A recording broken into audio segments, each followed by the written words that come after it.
order that they were listed on the that they will be listed on the ballot. So that's the order in which they're seated here. After they've had a chance to give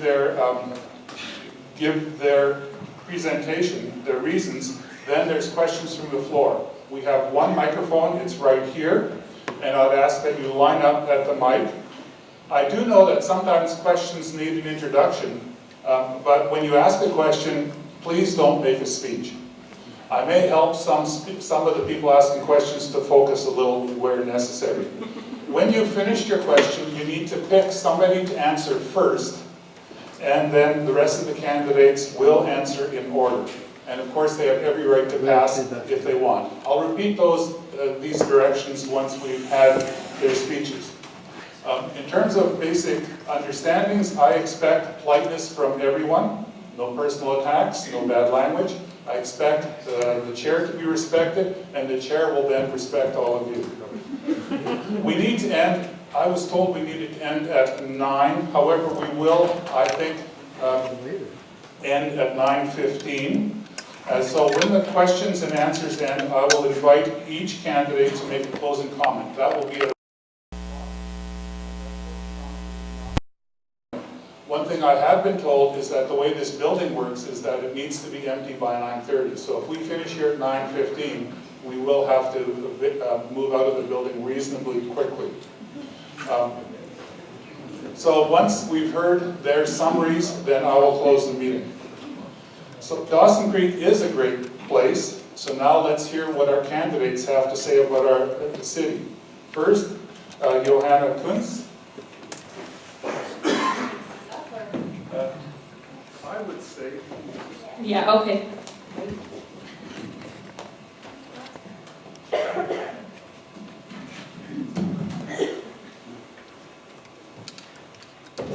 Right, good. You turned it off when you put it on there. Hello? Okay, great, thank you. All right, good evening, everybody. My name is Johanna Kuntz, and I'm running for Dawson Creek City Council. Last 15 years. However, my roots go further back than that. Many in my family have dedicated their careers to local politics, so it was no surprise to my family when I decided to get involved. I own and operate my own consulting company called Miana Consulting, and with all the work I've done over the years for the betterment of the region, I feel I have a lot to offer our community. Through my company, I've had an opportunity to work with many different municipalities, stakeholders, and nonprofit groups, and it is through my work that my passion for building strong and vibrant communities has grown. I am very passionate about life in Dawson Creek and want to be involved in helping to build the future of our community. As a mother raising 2 daughters in this great community, I want Dawson Creek to be a place of opportunity and prosperity for all, including my daughters. One of the best ways to ensure this vision of a bright future is to get involved in the ground level of local governments. I want to help shape Dawson Creek for future generations and beyond. I believe in creating and administrating feasible long-term planning on the vision of Dawson Creek members. The continued economic growth of our community will need to be managed effectively to ensure that our future workforce can live, work, and play in Dawson Creek. Supporting local business and attracting new business to our community is a key priority. However, we also need a direction and a vision for our growth. Upgrading outdated infrastructure and planning for this growth will allow us to better manage our financial responsibility and control our development. It is not enough just to react to the current situation. We also need to commit to long-term planning to ensure that Dawson Creek is not left behind in the economic boom. Thank you.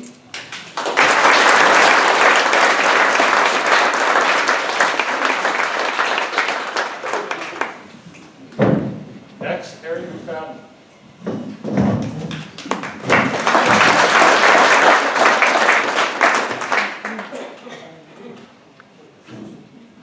Thank you, folks. Good evening, and thanks for coming out tonight. My name is Terry McFadden, and I'm seeking your support to be re-elected as a member of your City Council. I just want to comment on a couple of things that I've been able to do or be involved in as part of a member of your council. When I was first elected to council, the fair share was about 50% capital and 50% infrastructure. And I'm happy to report to you tonight that's now about 82% capital. And I want to move that to about 95% if I can. Going forward, we need to tackle the fiscal gap. We can't spend more than we take in. At the end of the day, we just run out of money. So we've got to tackle that, and we'll be putting some things together, and there will be a series of public consultations so that you're certainly involved and informed in the entire process.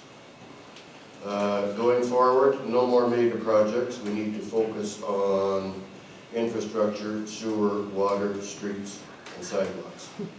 This last summer, we did a major sewer upgrade on the North Hill, and we did about $20 million worth of paving and sidewalks and streets along 92nd. So I'll talk a little bit, maybe if anybody has any questions about the airport. It always seems to come up. But we're running a little bit late, so I'll cut my comments a little bit short, and I would be delighted to hear any questions you have during the question and answer period. So thank you.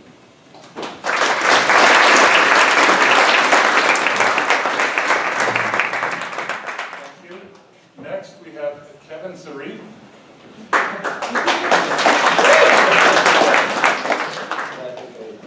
Hi, my name is Kevin Zarifa. Don't worry about butchering your name when I took it. From my stepfather, it took me about probably a week and a half to not butcher it myself. I moved to Dawson 8 years ago, my wife and I, as a foster parent to at-risk kids. I had no idea what to expect. I expected Fort St. John to be the size of Dawson, Dawson to be the size of Cruz, and Cruz to be a hot dog stand from May to September. I was pleasantly surprised to find a vibrant community, one that I've grown to love, one that has led to my wife and I buying a home and settling down here. And it'll be where we live until we live no more. And I did 25 years of stand-up comedy, and you can't get me nervous on a stage until right now. So how long I live is really subjective right now. I work with the most at-risk kids that you'll ever meet, the youngest. And one thing that concerns me when we talk about leadership and democracy is with every generation we lose voters. We lose people's trust in the democratic process. I applaud you all for being here and being part of the democratic process. I hope that moving forward we can become a city not just where people come to extract riches, but where they need riches behind. I hope our business partners in the community become partners in building our community and leaving lasting legacies for what they did here. I don't have all the answers. What I can say is that I know incredible people that I lean on for suggestions, for input, and I want to be part of the leadership moving forward. I'm hearing impaired. For all of you out there who are as well, I hope I talk loud enough to get through. Thank you for being here. I appreciate your time.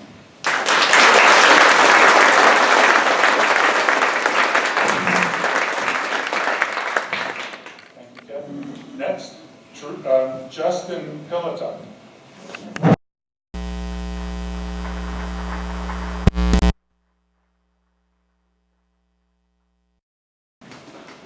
Sorry, I might be a little bit nervous. This is my first time ever doing this.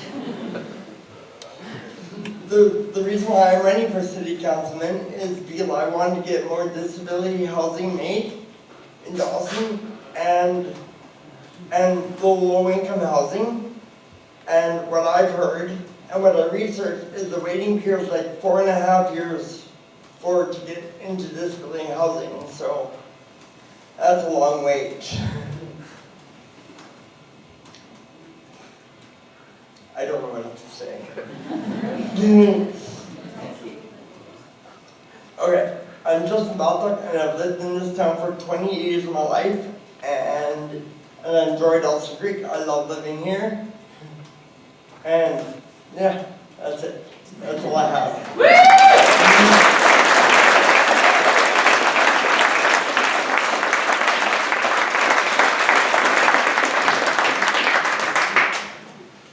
Thank you, Justin. Next, Teresa Gladney.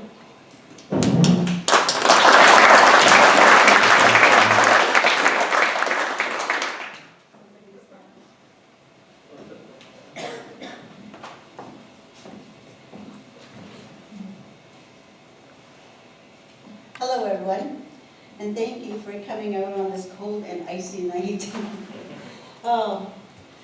I've come here tonight to tell you a little bit about myself and to tell you 3 reasons why I'm running for City Council.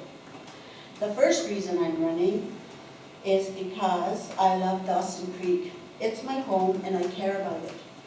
I love its natural beauty, its wide open spaces, its quality of life, but most importantly, its people. My active nature and outstanding volunteer work in this wonderful community of ours has earned me many awards, including Citizen of the Year, BC Community Achievement Award, Aboriginal Woman of the Year, Aboriginal Woman of Distinction, and Influence and Impact Woman of the Year. That's because I love to volunteer and help people in my community.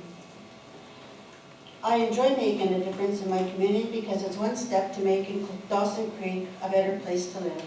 As I mentioned, it's my home, it's my community, and I love it.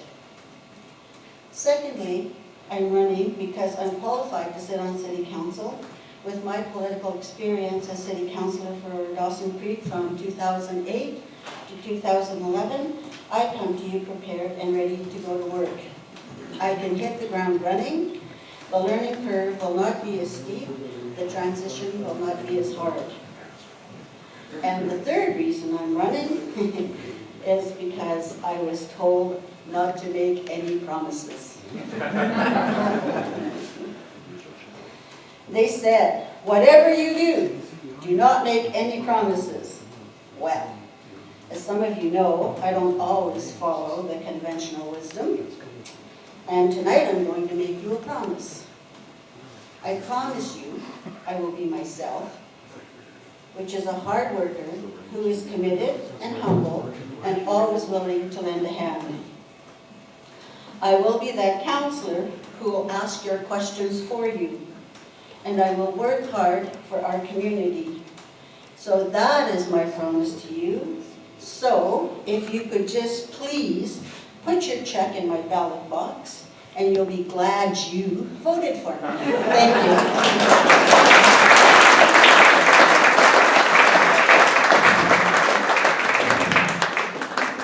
Thank you, Teresa. Cheryl Schumann.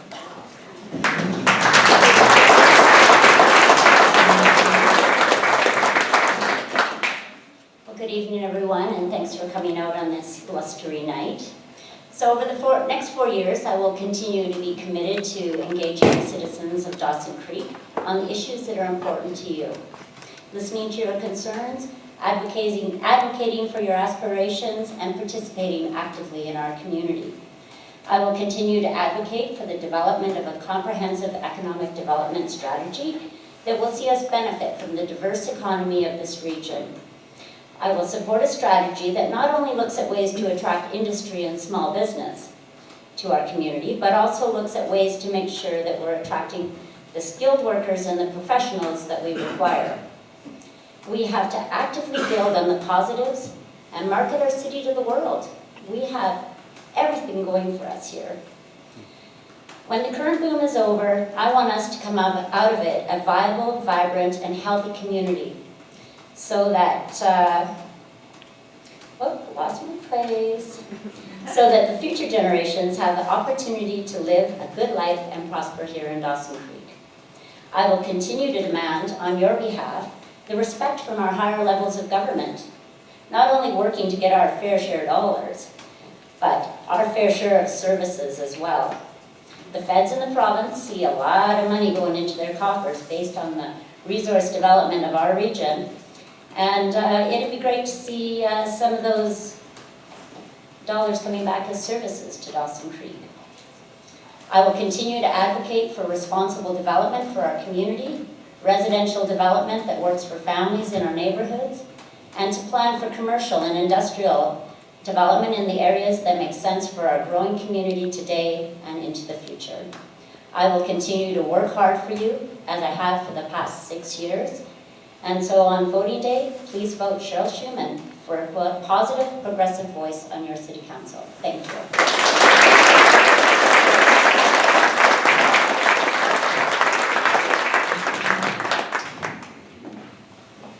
So The next person is supposed to be Wayne Dolan, and he is unable to attend, but he has asked Vivian Friesen to speak on his behalf.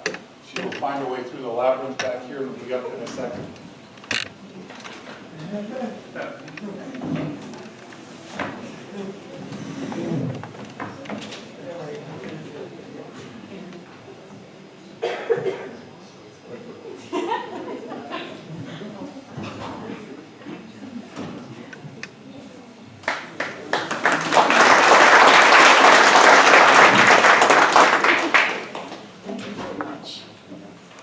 Hi, my name is Wayne Dolan.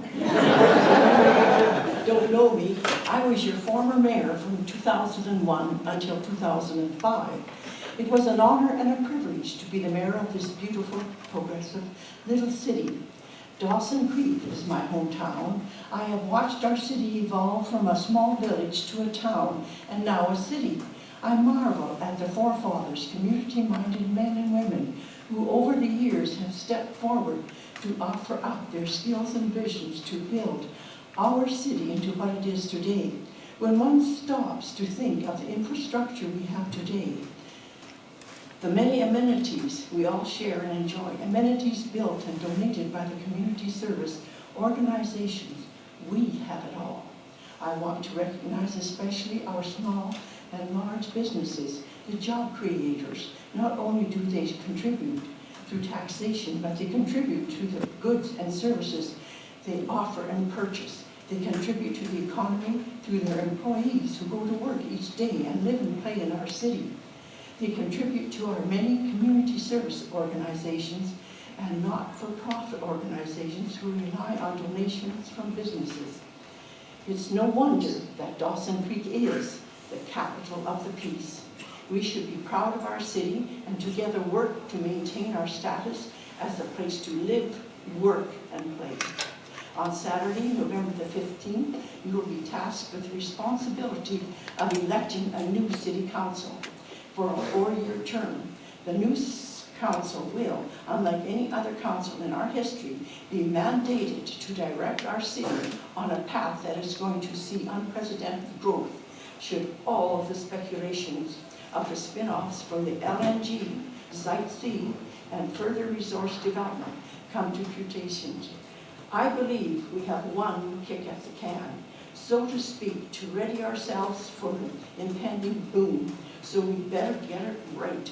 We will require a council that can manage a boom so as not to fall into the trap of a boom and bust situation. We will require experienced and trained city staff, a hard-working, experienced mayor and council to manage the opportunities that will be coming our way. In other words, we have to be open for business. Folks, I have that experience. I have the confidence, determination, and common sense to take on what is handed to us, both from industry and our senior governments. I want to be part of Mayor Bumstead's team, and I need your help to put me there. On Saturday, November the 15th, elect Wayne Dolan for City Council. You won't be sorry. Thank you so much.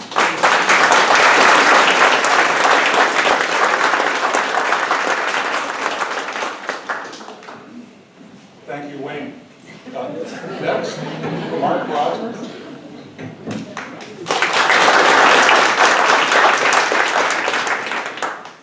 My name is Mark Rogers. I believe I will make an excellent city councillor. I'm a businessman, a hard worker, and I'm invested in the community. We have 3 major issues facing the community right now. Number 1, the fiscal gap. The city has received 3 staff reports since early 2013 on the fiscal gap, and it's time to make a decision. I am not impressed with the last resolution on the subject. The latest report received October the 20th uses terms like development statements, core values, guiding principles, and methodology. Currently, there is no plan in place to reduce spending or increase revenue. Council has not offered any practical strategies or solutions. There has only been talk and no action. We need to do more than say it as a priority. We need to get to work on it right away. Council needs to identify better ways of doing business. Number 2, fair share. Our communities in Northeast BC contribute a great deal to the provincial economy at a great expense to our communities overall. We need to work more closely with our MLA Mike Bernier to increase the amount we receive from fair share, and we need a guarantee that those funds will continue. I would like our city to be more assertive in our pursuit of adequate compensation. Number 3, infrastructure. Our existing water and sewer system is aging and requires significant upgrades and expansion to keep up with our rapidly growing city.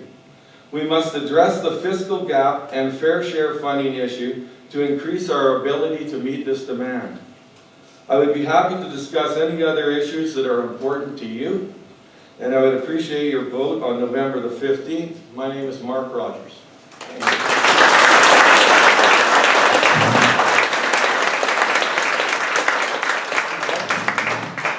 Next, Shaylee Wilbur.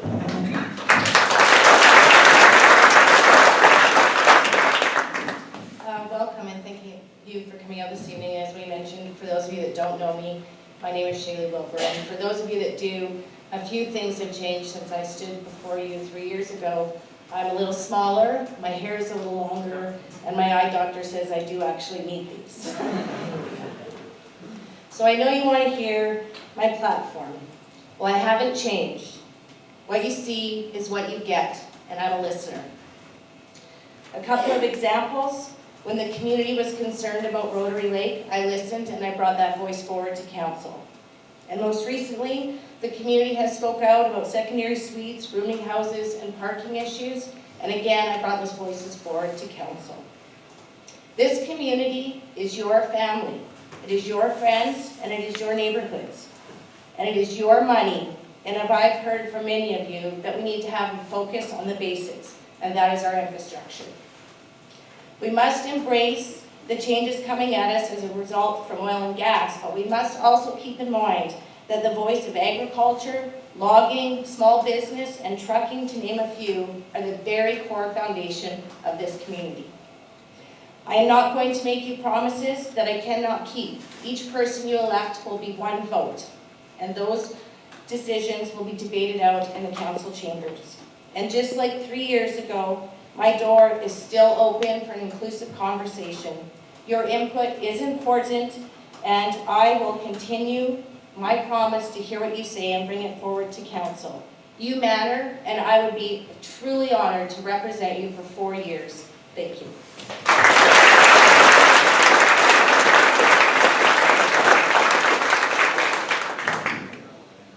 The next person who should be speaking is Arlene Thorpe. Unfortunately, I got a message from her this morning that she has the flu and is unable to attend. Next, Charlie Parslow.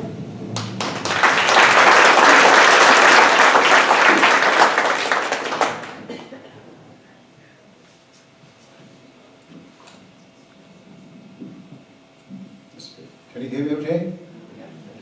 Well, good evening, friends and acquaintances and people I don't know. I'm Charlie Parslow, and it's been my pleasure to serve on City Council for the past 3 years. After some years of teaching high school in the Lower Mainland and becoming a principal of a high school near Victoria, I did some work for the Ministry of Education in the Peace region, fell in love with the place and moved here in 1981, serving as school superintendent and CEO until 2001. I retired here because I love the place so much and I have so many family through marriage and my own family here, so it's been a natural place for me to continue to support the community. I've supported many boards, helped many organizations, non-profit and private, in addressing their issues and moving forward. I've really appreciated in these past 3 years working with so many volunteers who, in my role as city liaison to the Mile Zero Park Society, the Historical Society, and of course the Art Gallery. I take my hat off to those volunteers. Providing meaningful oversight on behalf of the taxpayers requires commitment and experience. Believe me, the issues facing council are often complex and quite diverse. For some people, the issues are straightforward and there's always a simple solution. The problem is that the simple solution to complex problems is generally the wrong solution. There is very little black and white when wrestling with major issues and competing interests. I am willing to spend 4 more years of my life helping to steer the ship so that it doesn't hit any rocks and sails into smooth waters. I fervently believe in community engagement on major issues, transparency, the sharing of information, and in listening to all voices, and asking for people's opinions. I often felt this past 3 years on council that I was a small tugboat pushing against the side of the ship, trying to nudge it to change course somewhat. With the support of other elected officials and staff, I can see that the ship is adjusting its position to navigate the waters ahead. I am confident that with community support, we can continue to improve the course we are sailing. Thank you.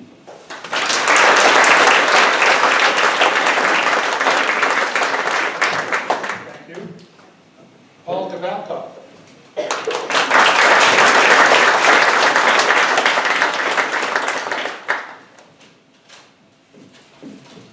Hello everyone, my name is Paul Chvatkoff. I'm running for council because I can make a difference. I know with the experience I've gained on previous councils, I can represent the people of Dawson Creek effectively. The most important issue in our city at this time is a review of spending policies. The city is responsible to ensure that our existing infrastructure is maintained and upgraded for future sustainability, as well as providing adequate new infrastructure to support growth. This requires a strong focus on the basic responsibilities of any city: policing, fire protection, water, sewer, garbage, streets, and sidewalks. Firm financial policies are necessary to ensure the money is there to enable a focus on the basics without having to borrow at every turn. Municipalities are often pressured to take funding away from the basic needs. These pressures have to be recognized and resisted. Spending growth in the city of Dawson Creek has been flagged as a concern by both the Canadian Federation of Independent Business and the provincial government. We can't ignore this strong message that spending needs to be reviewed in Dawson Creek. I'm absolutely committed to working to ensure spending is reviewed with a view to focus on basic responsibilities. Cost-effective and focused spending will result in a strong and confident community. Taxes will be addressed and infrastructure will be improved. Businesses and residents will gain trust in the city, and the city will respect residents and business. The city will be a friendlier place, and this will help to encourage investment by both existing and new business. Thank you.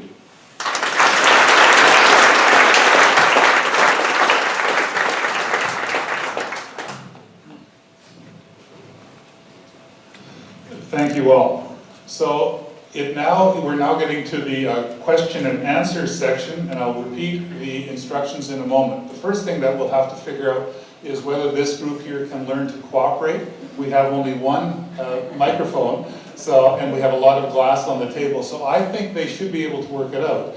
But we will do our best to give them the mic and give them a chance to answer things. So the way the question and answer works is this way. Line up at the mic, please. If you do need to introduce your question, that's fine, but no speeches.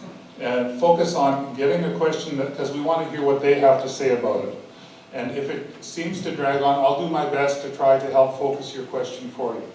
Then pick somebody who asks the question, to answer the question first, and then we'll work our way down the table from there. It will be a little awkward with the one mic, but we will make it work. And remember, candidates, you have the right to pass if you'd like. So that's the general idea. So who would like to ask the first question?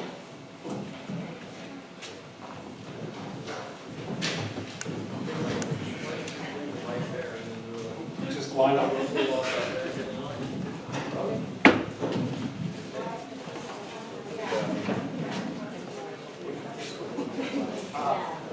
Technology, I love it. So, and when you ask your question, please give your name and then the question and then who you'd like to answer it first. My name is Rick Laguerre, and my question is, in the next 4 years, are we going to be pushing for a water line to the Murray River or to the Peace River? And I'd like Paul Jabekov to start off.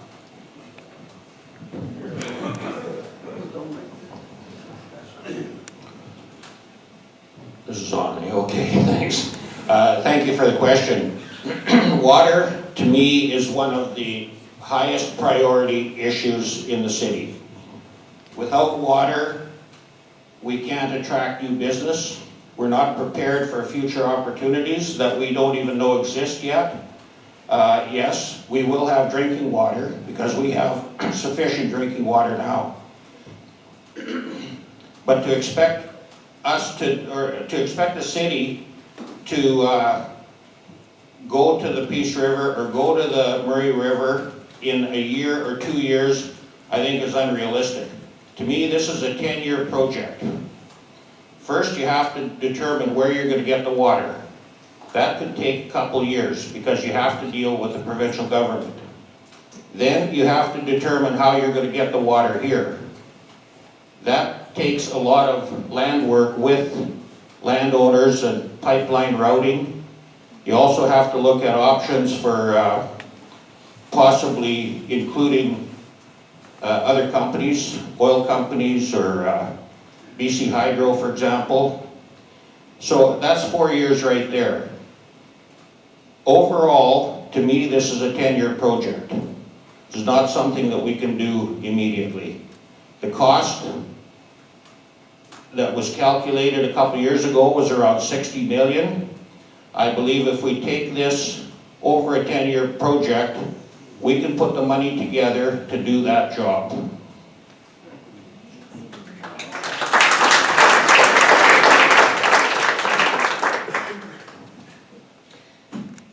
Yes, I agree, water is a huge issue for our community here, but I don't know if it's necessarily an issue of do we build a pipeline, more as it is an issue of upgrading our infrastructure and how we deliver our water.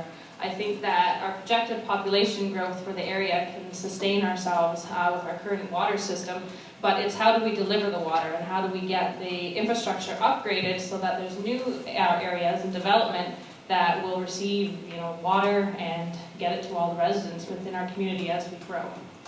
That's about it.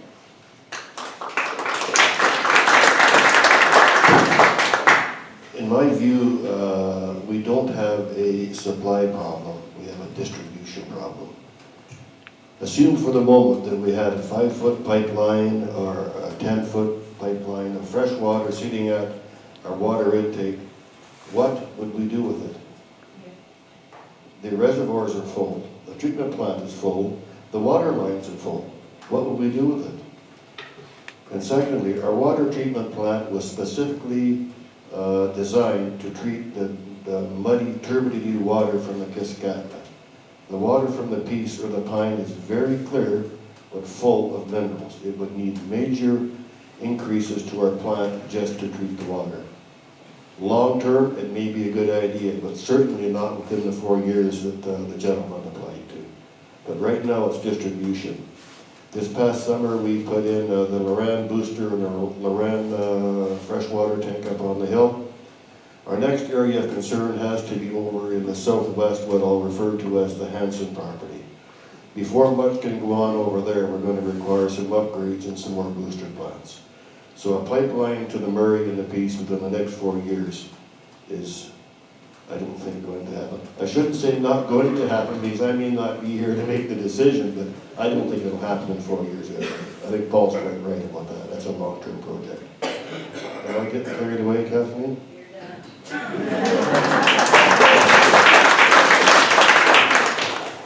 I'll be brief. No matter what we do, we've got to get it right the first time. And that means we reach out not to just the provincial experts in this field, not just the federal experts in this field, but global leaders in this field. We've got to get it right the first time. The electorate demanded it, especially in light of things where they have expressed distrust or disbelief in the answers they've gotten in the past. We need to get it right. We need to do it expediently. The clock is ticking. And I, for one, really hope that we see the same level of participation in the dialogue around getting it right. Thank you.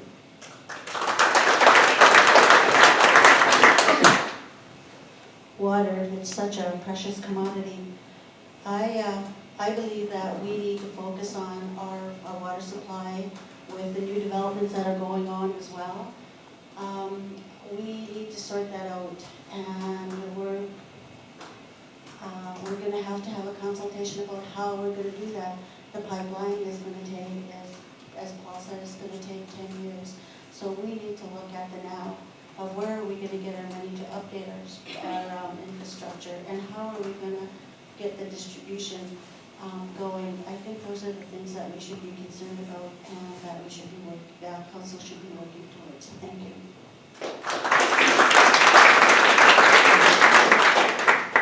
All right, so we've spent the last 2 years consulting all of you on this whole idea of water security. And we've all learned a lot of things. Council has learned a lot of things about our water supply, and I think the citizens have learned a lot of things about our water supply also. I concur with Councillor McFadden. I believe that the next 4 years will involve increasing the distribution system, our water treatment plant, and that's what we're going to be focused on. Thank you.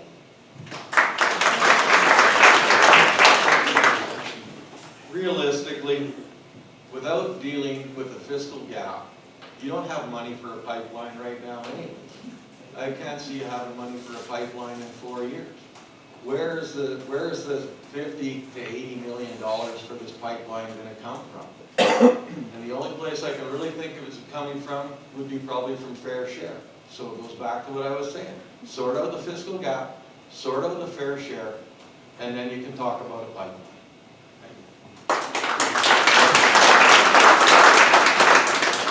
So yes, in answer to your question, Richard, is that a four-year project? It's not. Council has done a lot of studying. We have toured the watershed, and we have put some steps in place, as Terry and Cheryl have said. One of those was also, we've started the process of discussions of getting water designation recognition from the provincial government. We don't have that, and that is a huge player for us. Two, regardless of the source or where it comes from, if we can't treat it and we can't get it to new industry, new homes, we have a problem. So we need to deal with what's in front of us right now, and then those other discussions can take place later on. But right now, it is your money and it is your water, and we need to get it to your houses.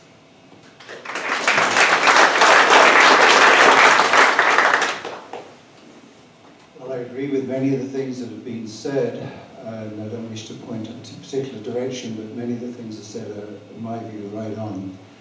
We have an opportunity right now. We have quite a few businesses wishing to relocate. We have quite two or three potential industrial parks that need development. The kicker in all of that is upgrading the distribution from our water treatment plant, the capacity of our water treatment plant, and the flow from the Kistratton River to the water treatment plant. Council's already made those decisions. If we have to address the fair share fiscal gap issues, as Mark said, absolutely. If we're ever going to take on a pipeline, but we don't have the data to support it, and the information I have, if we even ventured it forward in the next few years with this, it would bankrupt the city. So it's not on right now. But we do have opportunities that we can afford, and if we get that enhanced industrial operations in our community, that would improve our tax base. Anything we can do to improve our tax base gives us a more positive ground to deal with even bigger issues. Thank you.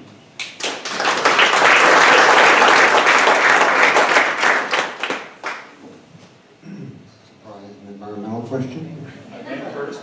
Name first. Oh, Don Pettit. 97% of climate scientists, every National Academy of Science in the world, along with the United Nations, the World Bank, the World Health Organization, the International Energy Agency, and the World Council of Churches, and so many others, are all calling for immediate reduction of our carbon dioxide emissions to avoid catastrophic climate change. Considering the importance of this issue and urgent need for action, my question to each of you is, what action do you think Dawson Creek, as a city, should be taking to address the climate change issue?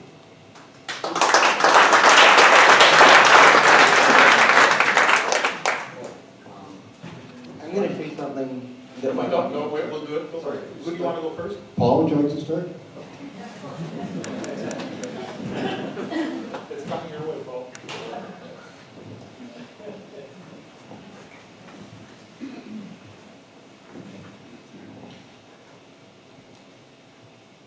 I think we're already addressing climate change to a certain extent.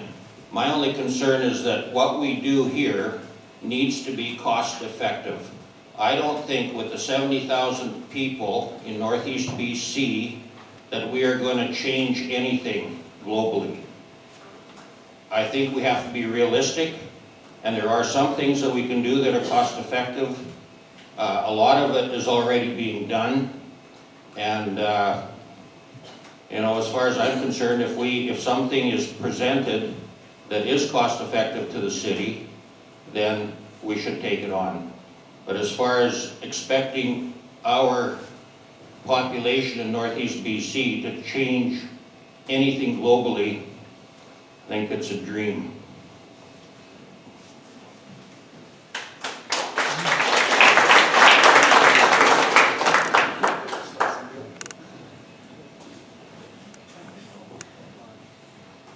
Yes, I agree with what Paul has to say there. The global climate changes are a huge issue for the whole entire world, and I think that Dawson Creek has really become a leader in picking up initiatives to help to affect the climate change.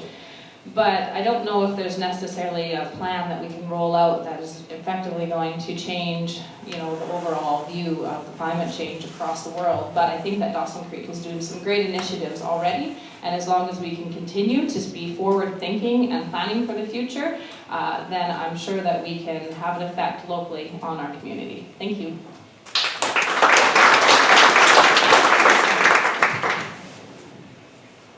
Businesses don't stay in business unless it's sustainable. And I think the industry in Northeast British Columbia has shown that they take the climate change issue seriously. The reality is we are a fossil fuel dependent society and will continue to be. So with climate change, it also comes the responsibility to run your business effectively. You still need to make a profit, but you need to run it ethically and morally. Striking that balance is difficult. I disagree somewhat. I think global change only starts in somebody's backyard, and I hope it starts in ours.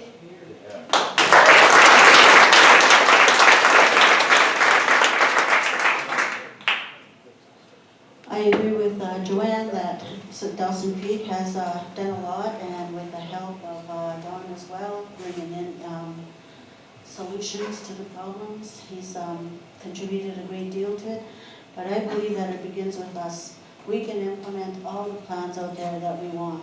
We have the do not idle, yet we sit out there and idle. It all begins with us. If we're going to make a change, it needs to begin with us. That's where we need to start.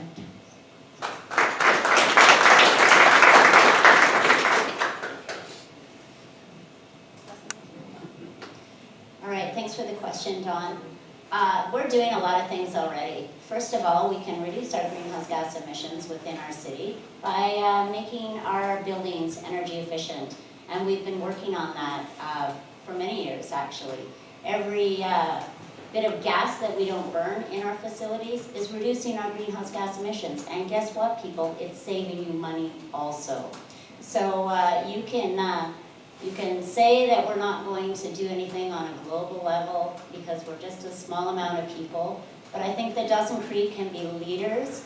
And you know, when the rest of the communities in the province are looking to us and seeing, you know, we have a corporate, a city carbon fund, we charge ourselves for the emissions that we do emit, and then each year we take that money and invest it in energy efficiency projects to further reduce those greenhouse gas emissions, further reduce that energy used, further reducing the money that we have to pay to heat those buildings. Thank you.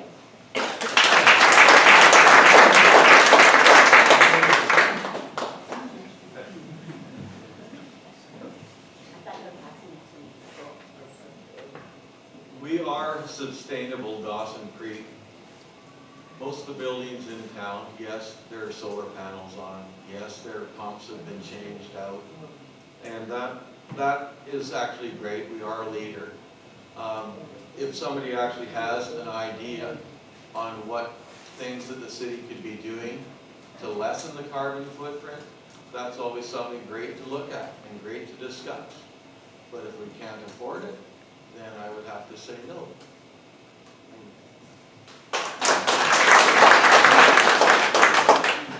I think that's always the question, is it cost effective?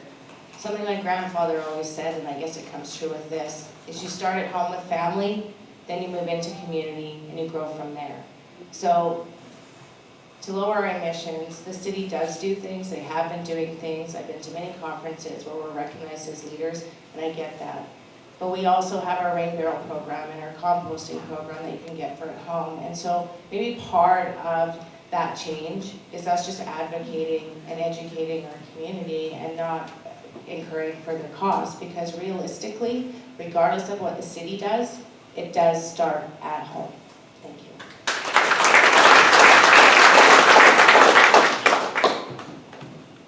Well, I agree with what Don presented in the question is the number one issue facing this global village we live in. And I like the phrase, you know, think globally, act locally. So I'm all for local initiatives. One piece of advice I was given by Don early on in this 3-year term of councillors, find some things that pay off, that make a difference here, and that also pay off, and we do that. It's good advice, as Cheryl said, you know, we have this fund, and we get presentations on the payoff. Sometimes the payoff is there within 3, 4, 5 years. So we are always on the lookout for things that have a good return to the city from the point of view of being cost effective. And the work continues. But it's a big, big issue. You know, I must admit, when I drive around the Peace Country and see all the activity, on the one hand we have all these high-paying jobs and opportunities, but the other hand I know that the carbon loading that's occurring here is just climbing. And it does worry me, but I don't have any solutions for that. All I can do is try to be part of the education process, challenge some people, and also to support those things that make the corporation of the City of Dawson Creek far more responsible in its environmental practices, and it has a good record already. Thank you.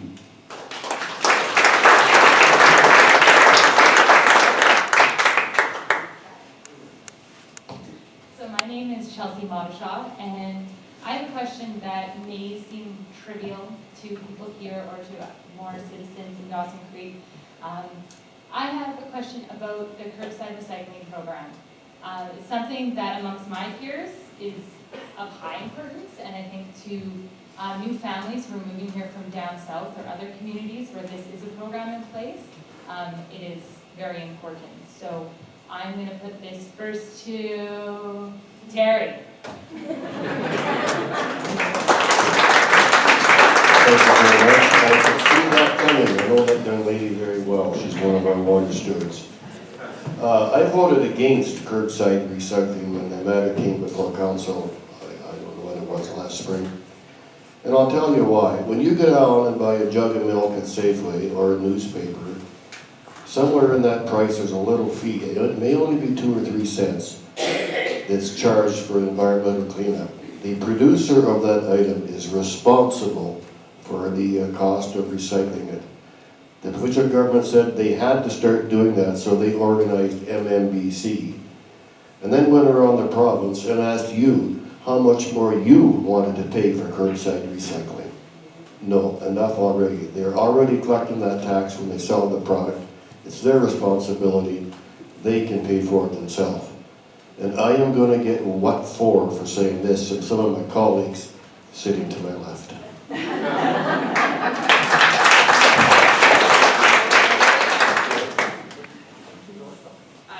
going this way, I guess. Well, I appreciate what Terry has to say, but I think that it's all about the future of our community and for future generations. I think that we definitely should have some curbside recycling happening or some initiatives in that direction, because it's the future for our children and the future of our whole community, and creating a community that is attracting a younger generation and a new generation to move in. And part of the forward thinking of my generation, and hopefully the ones to come, is a huge responsibility in recycling and how we handle our environment. So whether it gets moved forward now or in the future, it's something that I think we should strive for as a community to help to make us and move us into more of a modern community. Thank you.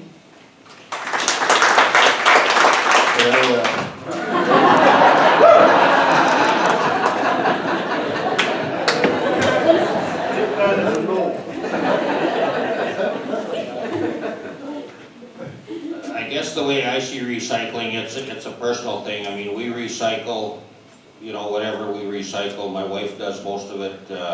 I fire up my truck and take the newspapers down to the recycling. I don't know whether that's effective or not, but if I have to start paying some business to come to my house and pick this stuff up on a regular basis, that doesn't sit right with me. So, and I guess I listed a bunch of the basic responsibilities of the city initially in my presentation. Fire protection, policing, water, sewer, roads, streets, or sidewalks, and recycling wasn't in there. So curbside recycling, I think I agree with Terry. It's not something that I'd put a priority on.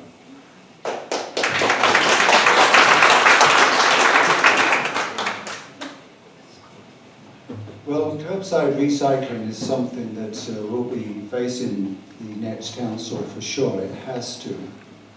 I'm all for recycling. Many citizens do a darn good job of recycling.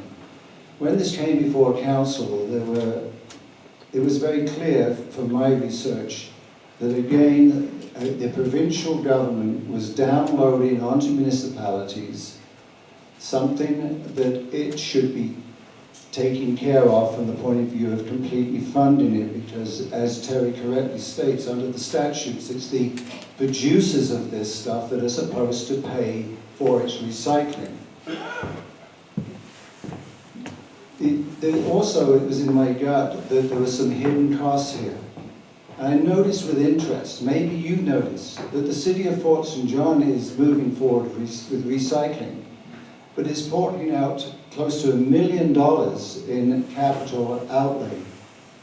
We don't have that money. We've got to get our fiscal gap, our fair share stuff nailed down before we can start even considering taking other things. The community has to get ready for recycling. I feel it in my bones that we have to. But let's not do it as another download on municipal governments from another level of government. Another thing is that we're told by staff that bids for recycling now are requiring mechanically operated vehicles. They're not picked up by a human. And we've got to deal with some issues around access to some of our residential areas. It's hard enough driving a regular truck through some of our residential areas. A recycling pickup truck with mechanical device will never get down there. So we've got to continue the work of advocating for recycling and getting ready for it, but we're not ready right now.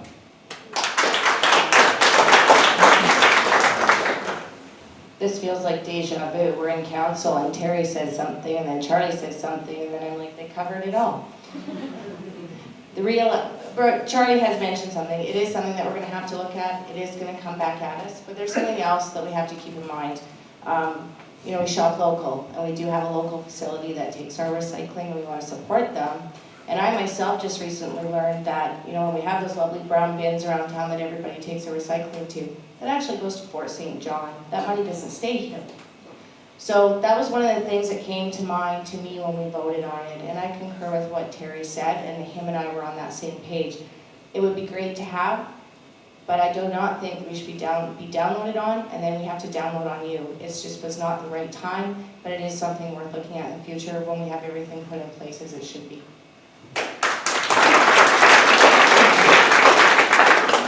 Okay, I was kind of ready for this. We were sitting here talking tonight before I came here because we were practicing doing this. I've got friends that are in town from Lake Country, which is just outside of Kelowna, and they have curbside recycling. There's 11,000 people in that community, and they have it. And the first thing I said, well, if somebody wants to come around town and pick it up and make a business out of it, I'm all for that.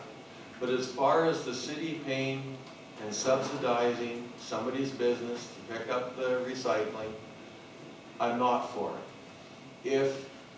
If you're all about recycling and everything else, then you shouldn't have a problem taking it to the recycling depot that is available in town or the bins around town, and it shouldn't be a job for city.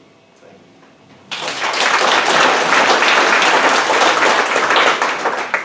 Wow. I think you all know what I think about this, but I'm going to tell you why I think that curbside recycling is necessary. So in my job as city council, I'm the alternative to the mayor at the regional district. And when we didn't have a mayor for a time, I was the director. So I got to sit in on the solid waste management committee. And I can tell you that you all are paying a ton of money because we're not recycling. If we recycled, we could reduce, or if we had curbside recycling, we could reduce our input into that landfill by about 40% instantly. The biggest budget line at the regional district is for solid waste. And all of you are paying into that solid waste management. And I'm telling you that if we can make those landfills last 40% longer just because we have curbside recycling, and let me tell you, we can sit down and we can figure out a way to do this without costing you a lot of money. I think that when we consulted the community, they were very in favor. Of course, there was a few who were not, but there, you know, the general population that we consulted that spoke on the matter were in favor of it. Many young families tell me I would recycle, but I don't have time. I wish they would come to my door and pick it up and take it for me.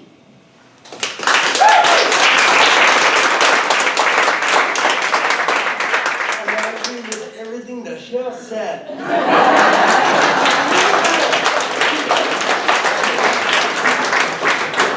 Ditto. I'll echo what Justin said. I agree vehemently with Councilor Schumann. When we don't recycle, we throw something away. Where is that? Where's the way?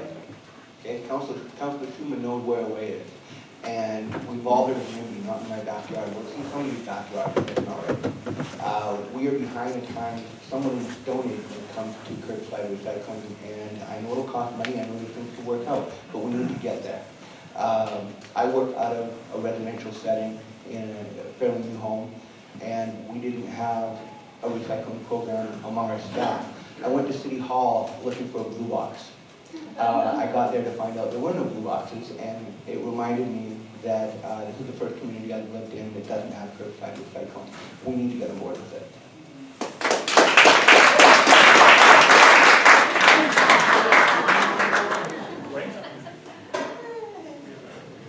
My name is Wayne Easer, and I'd like to ask this question of the new wannabes, okay? I already know where the rest of them are as a citizen here. I just want to ask where you stand in the future planning of Dawson Creek when it comes to our housing, residential, I'd like to call it a mayhem. Let's build a nice residential area here. Oh, while we're at it, somebody's got a bright idea and got the money to buy a permit. Let's throw up some other housing. Let's move. Oh, here's a nice place for. I don't see a lot of real planning in our residential growth. Maybe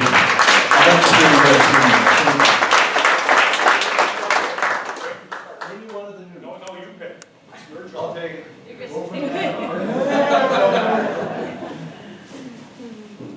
Thanks, Wayne. I absolutely agree that we need to have long-term planning and visioning for our community. It's all about our growth and preparing for it and leaving our future generations and our children with something that they can be proud of in our community. And so when it comes to the overall plan, we need to have a vision of what we're doing and the direction that we want to see our community go in. With all of the residential, building that's been happening in and around Dawson Creek, it does seem like it's a little bit of a mayhem. We have secondary suites that are causing a huge parking issue on some streets. We have, a mixture of single-family housing and multiplexes and duplexes. And I wonder sometimes, what is that going to do to the long-term plan of our community when doesn't seem like we really necessarily have one. So I am definitely all in favor of putting a plan together. I think it works with engaging the community, talking to the community about what they want to see and where we want to go, and then working together as a team with all the councillors, whoever should be elected, and going forward with that plan. Thank you.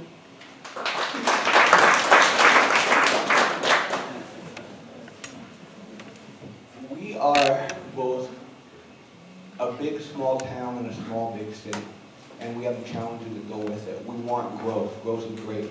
I have a list that I probably pronounced that with 2 S's on the end, but I'll tell you optically, some of the new development is growth with the double S's. It does not look visually appealing. I think it detracts from our community. To steal Ms. Coons' line, what you see is what you get. And when you drive into Dawson, what you see is who we are. What you see is reflective of our community, and there's some things popping up that are not optically pleasing. And I think we need to be careful, not just that we grow, but how we grow and what it looks like.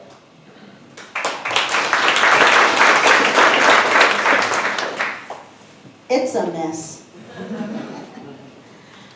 And I agree, driving around and going out, it looks like it was just plopped together with the single-family housing, and we do need a plan, and hopefully when you guys elect me on council, we will start a housing committee. They probably have one and probably looked at it, but I guess we can, with a new set of eyes, we could probably see different ways to fix it.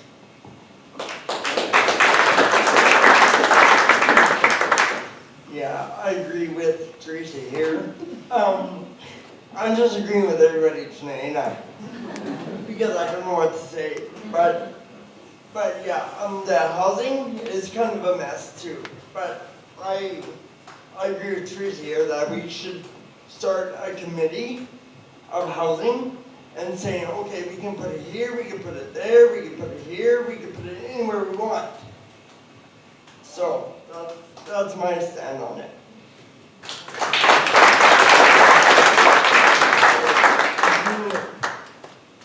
Wayne, I think I know what you're talking about. I've seen it. I drive by it every single day. It's interesting. I believe a couple of years ago, the bylaws were changed to allow the secondary suite in duplexes and fourplexes. And I think your concern is now that they're taking that away. Some of the reasons that I heard why that was done, I didn't quite agree with. For instance, the one that I thought was a little bit ridiculous was the city was running out of room, so we need some secondary suites. At the end of the day, we got what we got, so let's just move forward. But there is a lot of businessmen that are out there. There are the guys that are building all of these houses, etc., in town. My suggestion is talk to them, get them in line, get them on board for a vision of what they want, and get a vision of what the community actually wants. I know that things were rezoned in certain areas halfway through a project and stuff like that. That's something that we can learn from, something we can move forward, and there's things that can always be changed.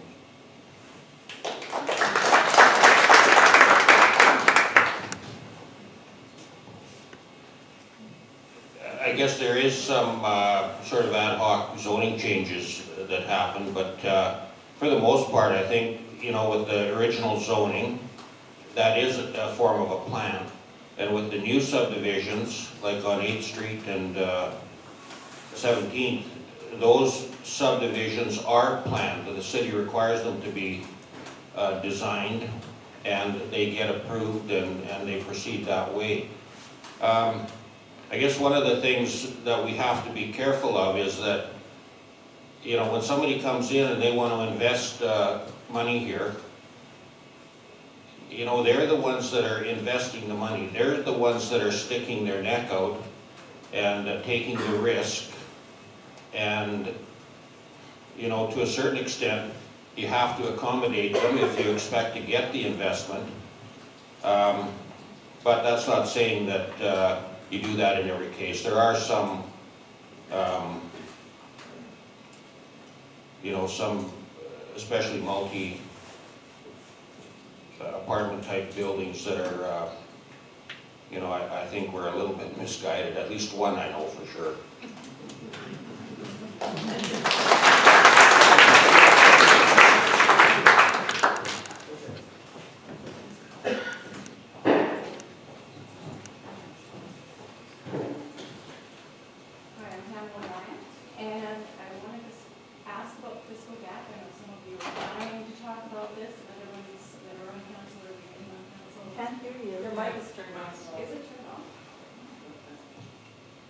Okay, how's that? Okay. I'm Pamela Wyatt, and I'm going to ask about the fiscal gap because I know that this is an important question that does need to be addressed. But first off, I want to say what a beautiful, beautiful building this is. What a beautiful jewel in our community for many years to come. This is an example of maybe not cost effective, but community effective. So with that in mind,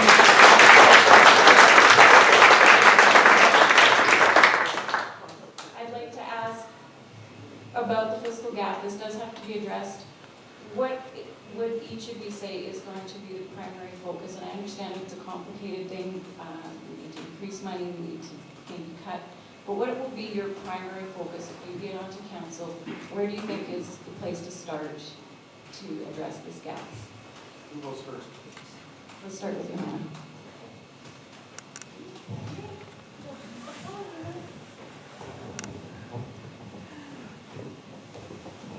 Thank you. Absolutely, this is a beautiful center, and I think it's going to be one of our economic driving forces in our community, which I hope will also revitalize a bit of our downtown. But the fiscal gap is a very complex issue, and I think it's an issue that we need to look at the whole entire picture of where do we get the money from our community, how do we spend it, and I think it's a matter of taking a look at all of our services that we deliver and offer to our community, and which services are the essential services that we need to keep going, and what services can we tighten the budget up a little bit and keep things still running effectively and keeping our level of services in our community somewhat the same. The last thing that all of us want is all of a sudden for us to be in an issue where we're cutting services to our community and we're going backwards, because it should be about moving forward, but it needs to be done in a responsible way. And just like everyone at home sits down and writes your budget out and plans out your bills, I think as a community, we need to look at that as well and make sure that we're being responsible with how we're spending it and that we're delivering our services in an efficient, effective way. Thank you.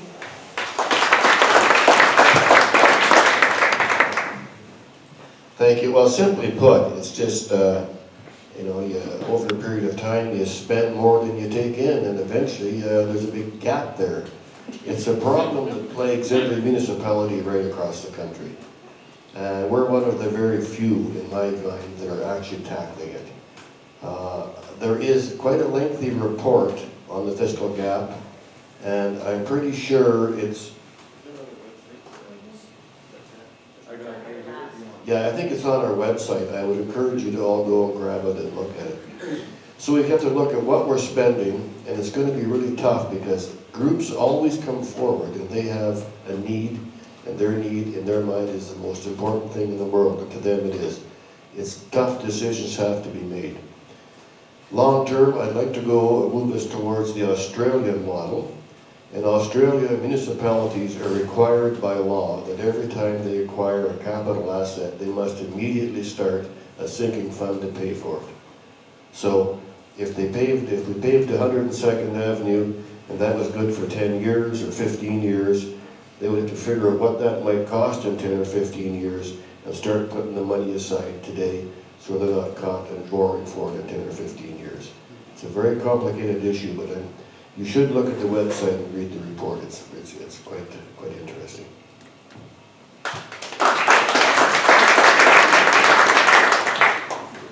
All of us on this stage were asked by the Dawson Creek Daily, the Alaska Highway News now, and the Northeast News, what our views were on the fiscal gap. You'll be able to read our various points of view in the paper, so I won't bore you with mine, other than to say that I don't believe you overspend in times of economic boom. I don't think you underspend in times of economic downturn. I think it's important to spend wisely. That's probably the most important thing. We don't want to spend more than we're taking in. Yes, there are some times when we need to take risk. We take it in life, we take it in business, we take it in interpersonal relationships. This was a risk. There were challenges, there were successes, there were poor choices and good choices, but thank God it's here. And I hope that moving forward, we continue to take risks to make this a better city.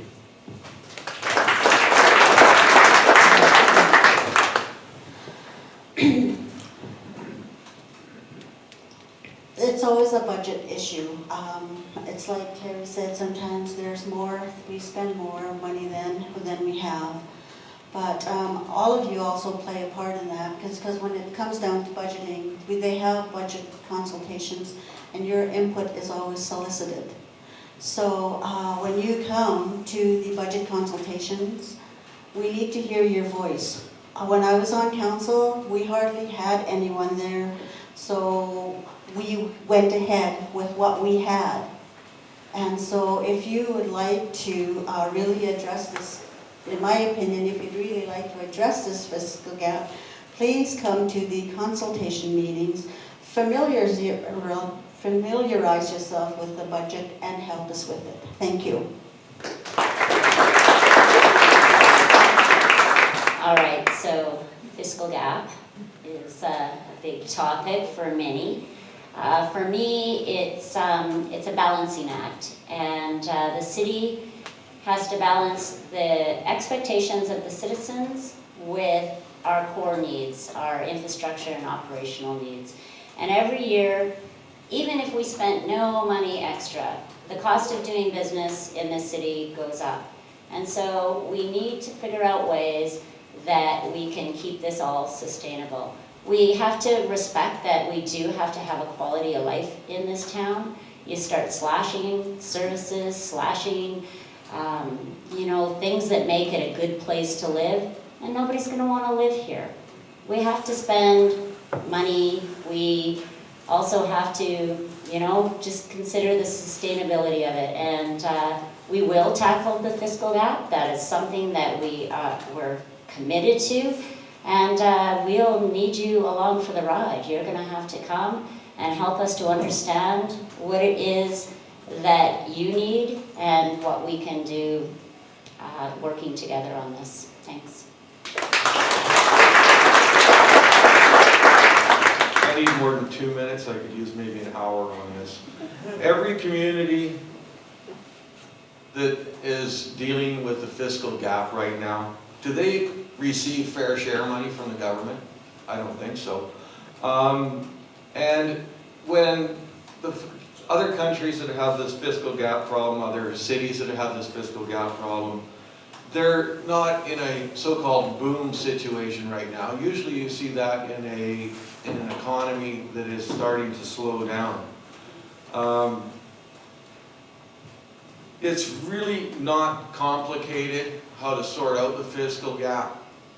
You know, you figure out what's making you money. It's just like business. What's making you money? What's losing you money? How do you make more money? And what's losing money, how do you make that more sustainable? And you work on that. And then you also look at the things that are really, really losing you a lot of money, and you go, okay, can we handle that anymore? Are we gonna keep on dealing with that? Do we keep on subsidizing that? It's just not really that complicated. I look out there and I see a bunch of you guys that I know, and you're all sitting there going, yeah, okay, yeah, I've done that in my business. I've had something that loses money, so I get rid of it. So the question would be to the city, what things do you want to lose? What things can you improve? That would be a question that you would ask staff. You'd say to your staff, because the people that are working for the city, they know more than what we do here. The people that are running their departments, they know what loses money, they know what makes money. So go to your staff and just have an honest conversation and say, what can we do to make things better? Thank you.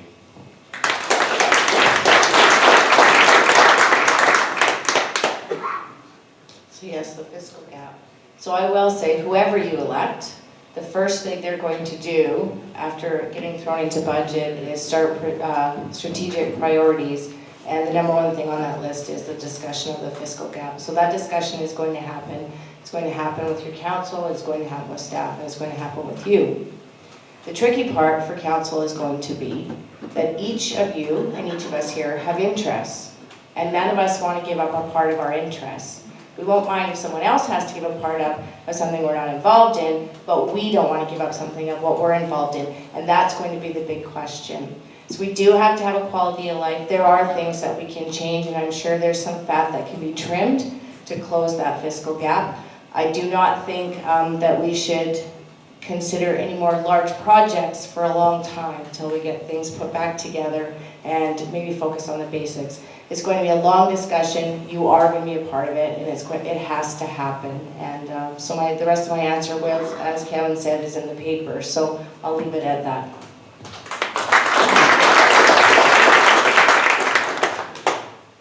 One of the reasons I ran for council 3 years ago was all to do with finance, fair share, etc., etc. I don't disagree with some of the statements other people have made around, you know, if something's not making money and you see how you can improve it and so on. But there are some things that will never make money. I was just thinking, making a list as one person was speaking, here are some of the things that we lose mega dollars on. Transit. Do you want to see a city without transit? An airport? No airport? An event center? A swimming pool? A library? Hockey arenas? Curling arenas? I'm sorry. Quality of life is important to me, but also is a good business approach to some things as well. It's a balancing act. Certainly we can maybe incur some efficiencies, but what I don't want, and why I support staff's and its recommendations, is the Canadian landscape is littered with people getting elected who are going to slash budgets, only to face a taxpayer's revolt and cave in. Prince George did that 3 years ago. Mayor was elected, she was going to cut 10%. They hired a big firm, cost them $400,000. They made 10 or 12 recommendations. They were presented, people bought to them, the council caved in, and nothing's been done. I don't want that here. I want the community to get with the program and behind it, yes or no. I think we have to close that fiscal gap. But I think we need to work patiently and carefully with the community so that this can be sustained rather than flipped by the next council if you follow my drift. Thank you.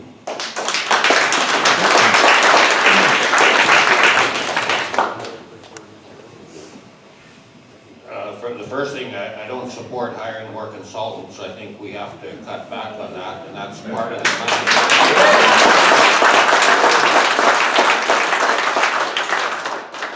Part of the money to help the situation.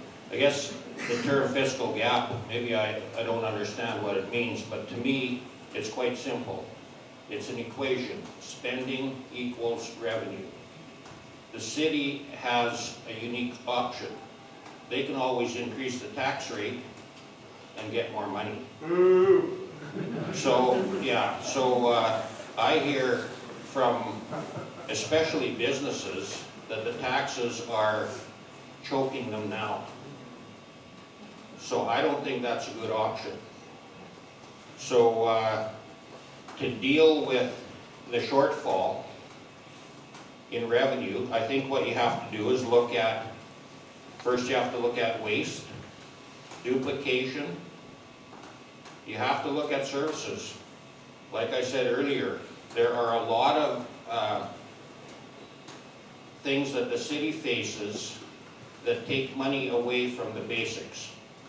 And since the fair share came on stream, it was like winning the lottery.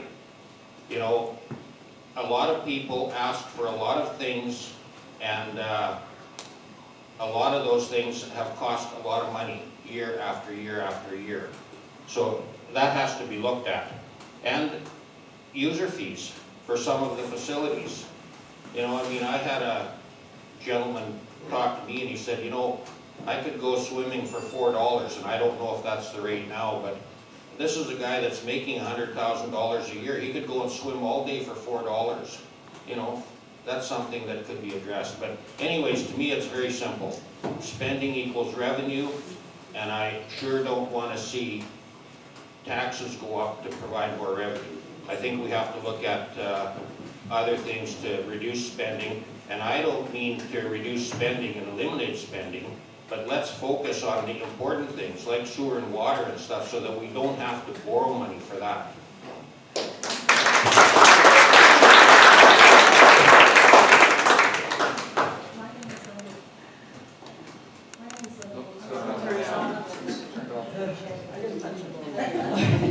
Okay, my name is Linda LaFleur, and I'm going to bring up an issue that hasn't been addressed yet tonight, and that's healthcare. As many of you know, I've worked in healthcare for all my life. I'm born and raised in Dawson. I've been back here for 26 years, and I've seen quite a change. Now, I would like to preface my question to the panel with a first question as to exactly how many of you on the panel have any idea that there are patients living in the hospital, extended care patients, waiting for beds in Rotary Manor and Northview. How many realize that they are living in the hospital at least a year, some of them up to a year? Just, it's not actually even living, it's laying in a bed. There's no activities, there's nothing for them. And I would like to know how many, by a show of hands, how many of you do that? I would like to know if when you're elected, if you're elected, if any of you would be interested in fighting, and I do mean fighting Northern Health, because Northern Health pulls the strings. It wouldn't cost us any money to do it, but we have to fight Northern Health and make them realize we need more extended care beds.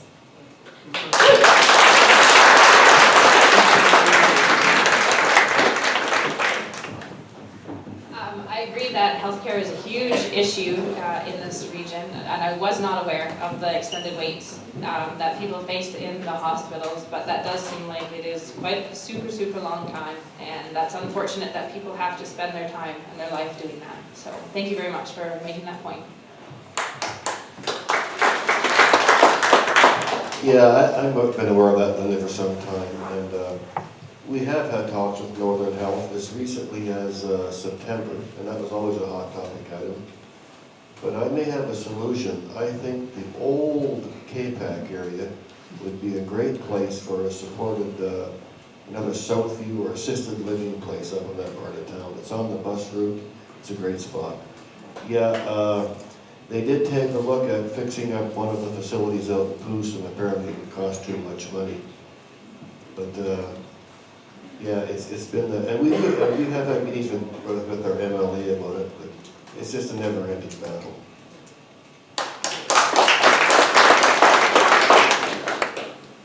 I was not aware of that, and as somebody who works supporting people with challenges, that just breaks my heart.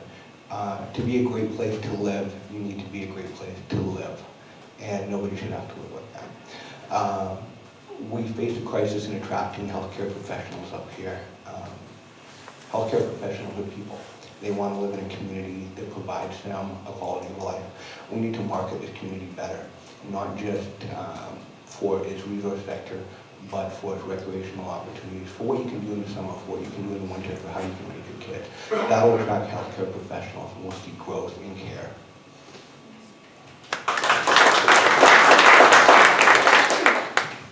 I actually just found that out. My friend Yvonne Tucker is a liaison worker, and she was discussing that issue with me. And so your question, from what I understand, it is how many are willing to fight or go with you to on this for this cause.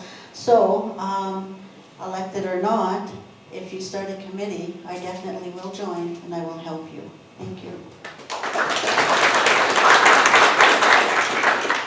I will help you too, Linda, if you want me to.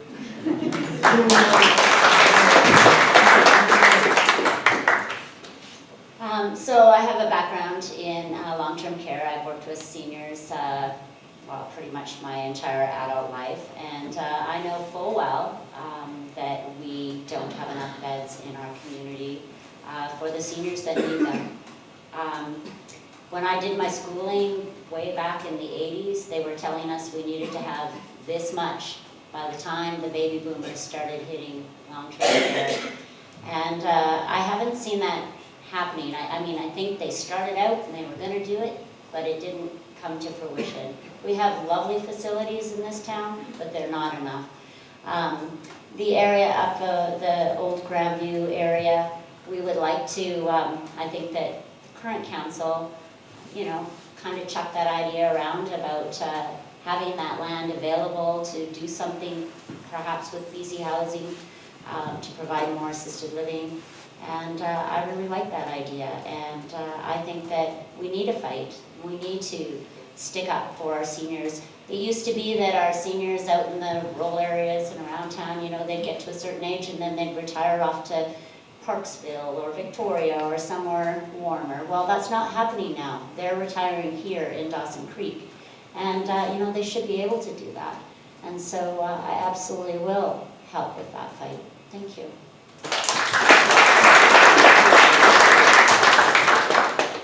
This hits way too close to home when I wasn't expecting it. I just lost my mom, and I just lost my father-in-law. And yeah, it pisses me right off that where my father-in-law had to die, and the effort that we went through to try and get him into assisted living. And I've seen it way too many times. Even when we were being a plumbing service contractor, we would go into seniors' houses and stuff like that. And the daughter would be there, the son would be there, cousins, the relatives would be there. And they would be taking care of their mother, father, aunt, uncle. They would be taking care of somebody.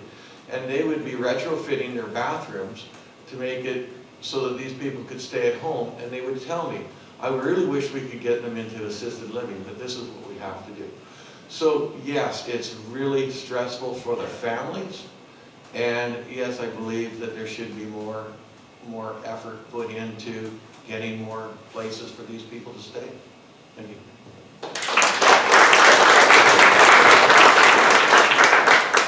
So thank you, Linda, for that. And you know, I too is aware, and as Cheryl and Terry have mentioned, the council has talked about the property, the old Granford School was, or the old K-Pac. But something else that Mr. McFadden and I did when we were at UBCM is we actually got together with some of those people that would fund that project, something like that with Northern Health. And the intention is to get them all in the same room, because when you're dealing with higher levels of government, the problem always is at different levels, they don't sit in the same room. They all have good intentions and good ideas, But if you can just get them to talk together, you find solutions much faster. And so council is working on that. We have advocated with Northern Health about our needs, not just for facilities, for doctors, for nurses, and that isn't going to go away, not today, not tomorrow, not ever. And regardless of who you elect, that conversation is going to happen. Your mayor's your mayor for 4 years. He was involved with Northern Health. He knows who to go to and doesn't have to climb the ladder. So that conversation is going to happen regardless of who you elect. But thank you for bringing it forward. And regardless if I'm elected or not, I'm not letting it go. I've made that commitment to those people from those organizations, and I will follow it through.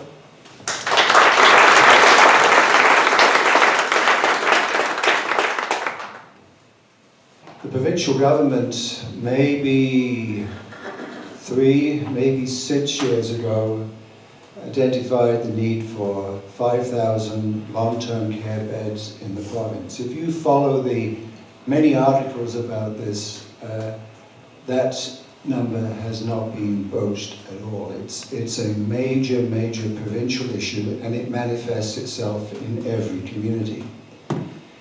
In one of my roles in the community, which was with the church, I used to take communion to various long-term care homes throughout the piece. The conditions some of those people had to live in were disgusting.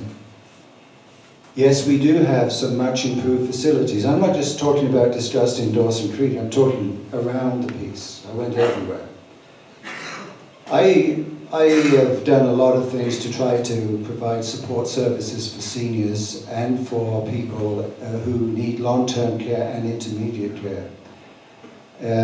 I can say that council has certainly talked about this, has certainly raised the issue, and I would say that we will just keep doing that. We need to, though, I think, mobilize the community. I mean, where is the clamor of indignation about this situation? Maybe that's something that we can see how we can generate some political pressure. Thank you.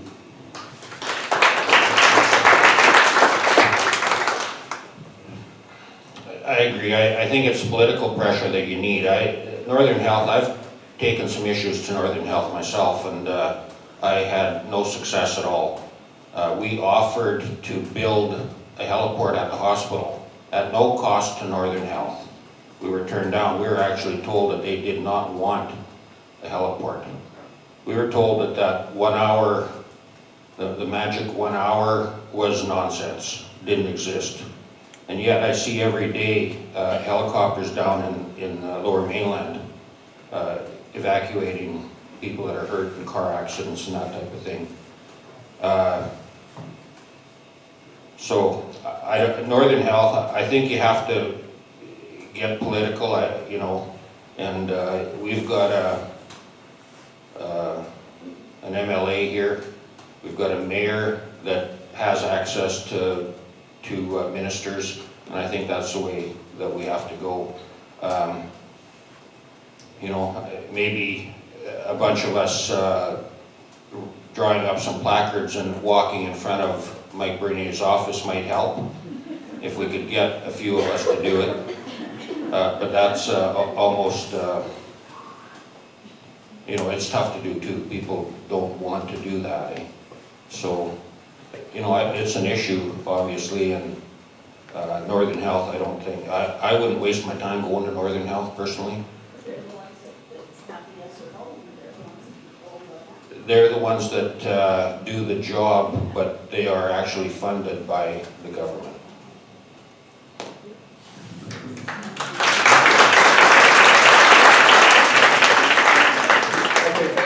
Thank you all for the great questions and answers. We will now move to the last section of our meeting, which is the 1-minute summary.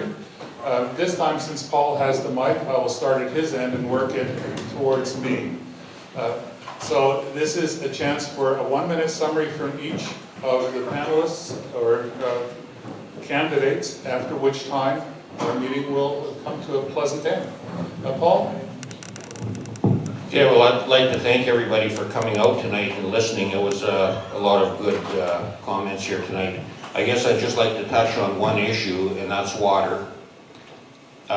We on council, under Calvin Crook's leadership, passed a motion back, whatever it was, 8 years ago or whatever, to start the process to access another water supply. And that motion, I don't know what happened to it. You know, we did pass it. It wasn't unanimous, but I think that at some point we have to start the process. And it is not going to cost, it's not going to bankrupt the city. I mean, that would be foolish. But you have to start the process. You have to start talking to government. You have to figure out where you're going to get more water. The Kiskatna is not a long-term water supply. It's just not suitable for the long term, and it's not ample enough water. So anyways, I just wanted to touch base on that. I will work to start the process to access more water for our community so that we've got a future involving water. Thank you.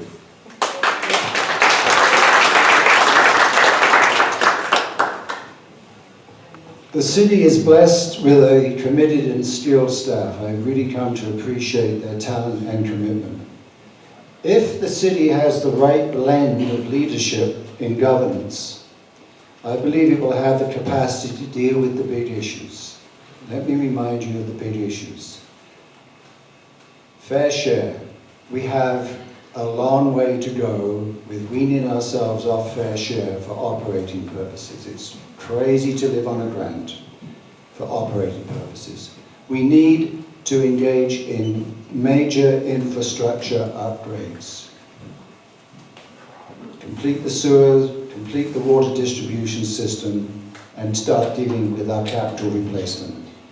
We need to begin to work with the community, not lay it on, but work with the community to address the fiscal gap issues. And we need to really go after facilitating the development of new industrial parks so as to improve the city's tax base, the employment opportunities for citizens, and making sure businesses are properly located in our community. Thank you.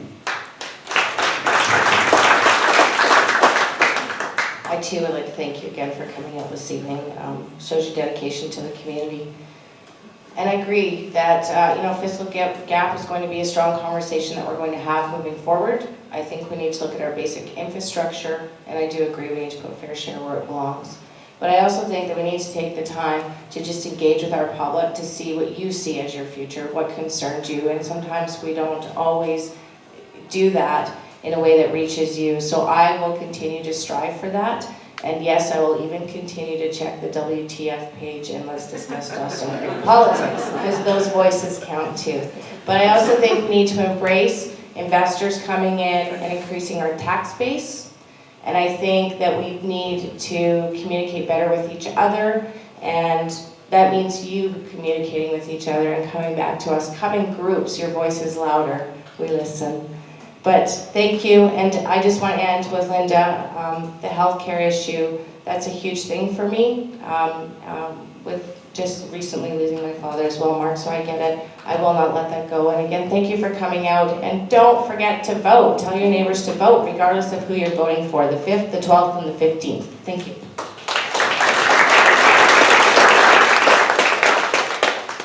Okay, I guess everybody knows I'm all about the fiscal gap, the fair share, and the infrastructure. Just to let you know who I am, because I can slide that in now because I went right into everything. I think I'll be a good fit for City Council. I'm recently retired, long-time resident, and I got good business sense. I've got the time, I've got the energy, and I've got the experience.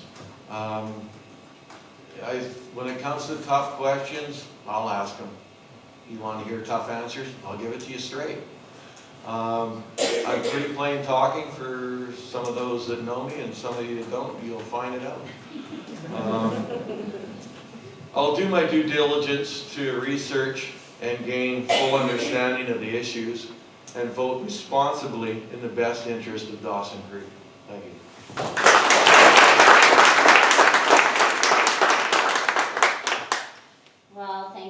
coming out. I know it was a cranky night out there. So I want to tell you that I was raised to work hard and to stand up for what I believe in.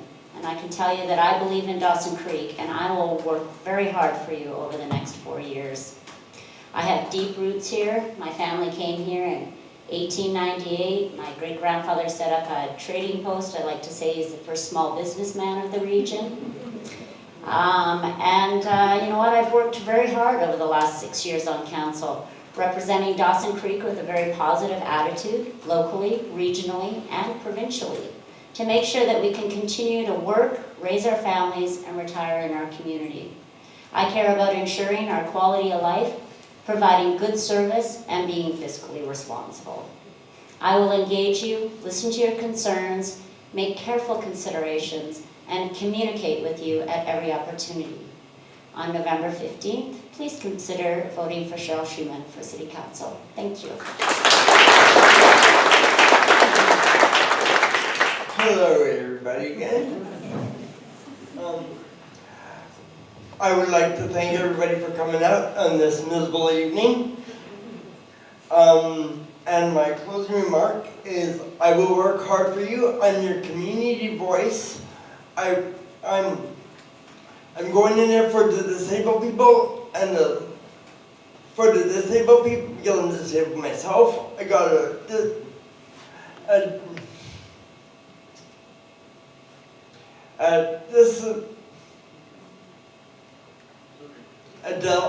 developmental disability.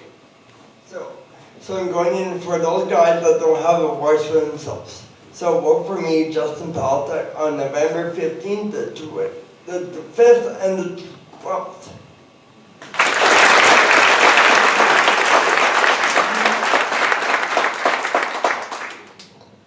Hello again, everybody, and thank you for coming out. It is miserable out there, and it is cold, and it is slippery. I'd much rather be at home in front of a fireplace, sipping a hot tea.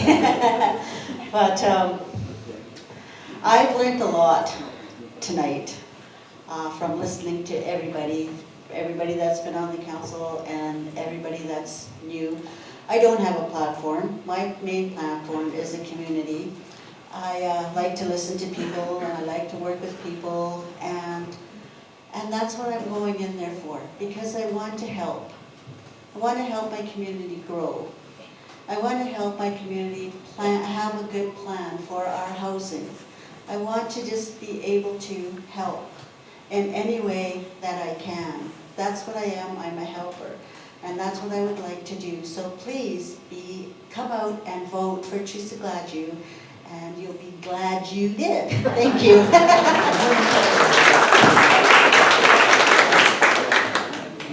Thank you all for being here. I get the feeling that everybody seated before me would be here if it was -40 in Howard, and you'd be commended for that.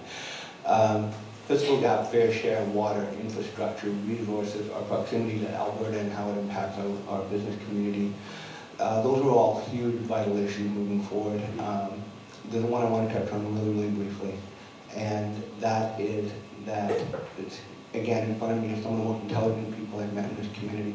We need to reach more voters. Talk to your neighbors, talk to your friends, talk to everybody you see.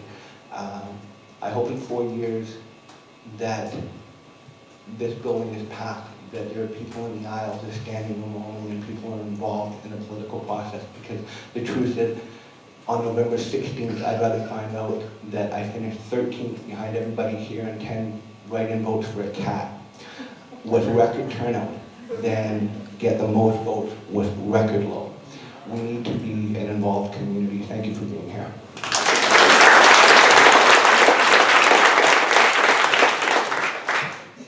Well, it's pretty much all been said. Thank you all for coming out on a stormy night. It's gnarly out there. Terry McFadden, I'm asking for your support for one more term on council. Going forward, I think that our priorities have to be the fiscal gap, fair share, and infrastructure. Infrastructure, I don't mean any more mega projects. We're talking the basics, sewer and water, streets, sidewalks, pavement, and that sort of thing. Is that it already? 37, okay. Well, I could sing for No.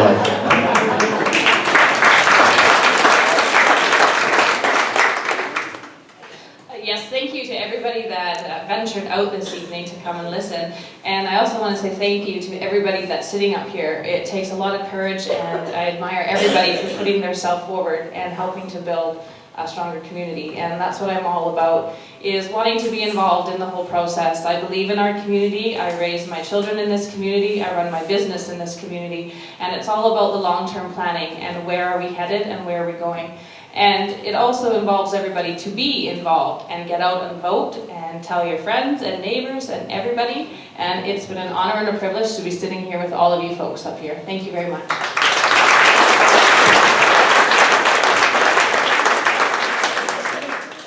So I want to first of all thank all of these people. I've made some notes and I've got some really good ideas as a result of this. I think this went extremely well. I like the facility. I like the way it all worked. And I particularly want to thank the Chamber of Commerce one more time for having organized this.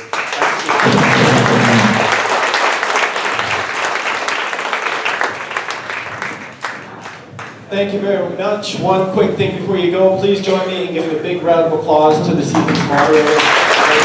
Great job. Thank you all attendants. Thank you folks. Please get home safe and drive safe. Tell your neighbors to vote November 15th right here at the Town of Perth Arts Center. Thanks.